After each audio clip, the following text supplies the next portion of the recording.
The overall goal of this protocol is to help C. elegans researchers without bioinformatics expertise to conduct an RNA sequencing experiment and analyze the data using the open access platform Galaxy. This method can help analyze complex high-throughput sequencing data to provide insights into the transcriptomic signatures behind phenotypes in C. elegans. The main advantage of this technique is that it enables scientists with no prior bioinformatics training to analyze raw sequencing data and produce a list of differentially expressed genes along with their associated gene ontology terms. Though this method is specifically geared towards analysis of C. elegans sequencing data, it can also be applied to other organisms and biological contexts where genome-scale transcriptional changes need to be examined.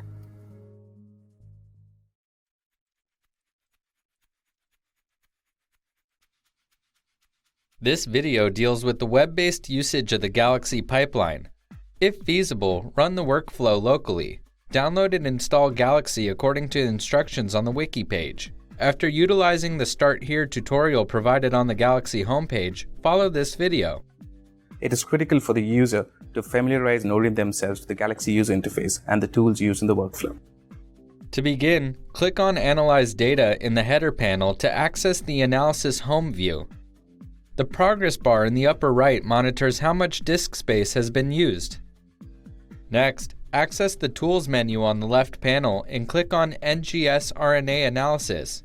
This provides options to use all the tools required for analysis of RNA sequence data.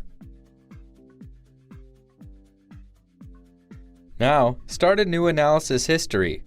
Go to the History panel on the right, click on the gear icon and choose the Create New option from the pop-up menu.